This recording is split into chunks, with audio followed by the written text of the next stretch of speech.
So Yamaha just did something unexpected. They have given us a hybrid commuter motorcycle. Yep, a hybrid system on a 150cc bike. If you are wondering why, you are not alone. We have seen hybrid in cars, scooters, and even big touring motorcycles. But on a 150cc daily commuter, that's a first. So what's the point? Is this a real game changer or just an excuse to charge more for a few fancy features?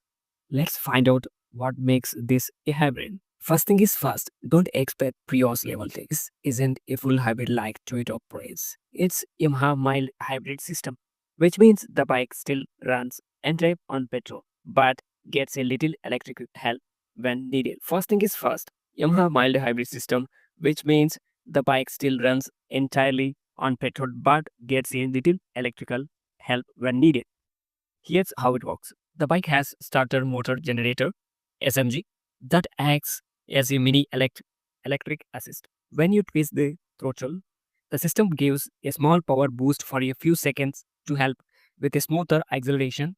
Once you are moving, the hybrid assist shut off and the bike functions like a regular petrol bike. So, what's the benefit? What's the benefit? It reduces the jerkiness of traditional clutch and throttle starts and makes city riding smoother, especially in stop and go traffic.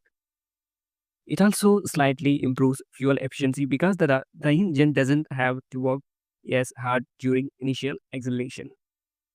Will this make your bike faster? No. Will it make your ride smoother? Yes.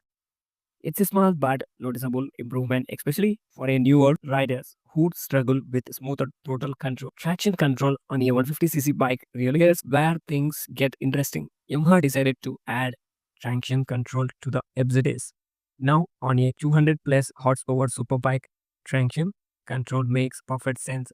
You twist the throttle too hard and the bike tries to launch you into orbit. But on a 150cc commuter, surprisingly, it actually has a practical use. You ride in the rain or on dusty roads, traction control can help prevent wheel spin if you accidentally apply too much throttle. It helps keep the bike under control. Does it transform the bike? No. Does it add a layer of safety?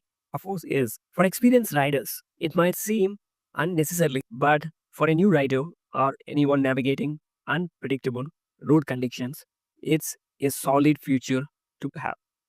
Check features more than just a digital speedo. This is where Yamaha actually speeded up their game.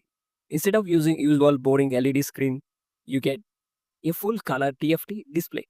Finally, a commuter bike that looks like it belongs in 2025, not 2010. They didn't stop there. You also get Bluetooth connectivity via the Bike Connect app. What does that mean for you? Call and message notification so you can ignore work calls mid-ride. Fuel efficiency tracker, trip details and maintenance alerts. On some models, turn-by-turn navigation. On some models, turn-by-turn navigation.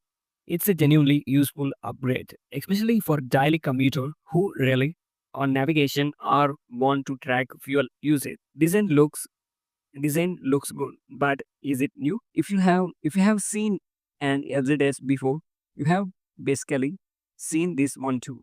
Yamaha hasn't done a full redesign, but they have given it some. By the way, if you are new here, make sure to subscribe because I post latest bike updates all the time. That's it for this one. Thanks for watching and I'll see you in the next video.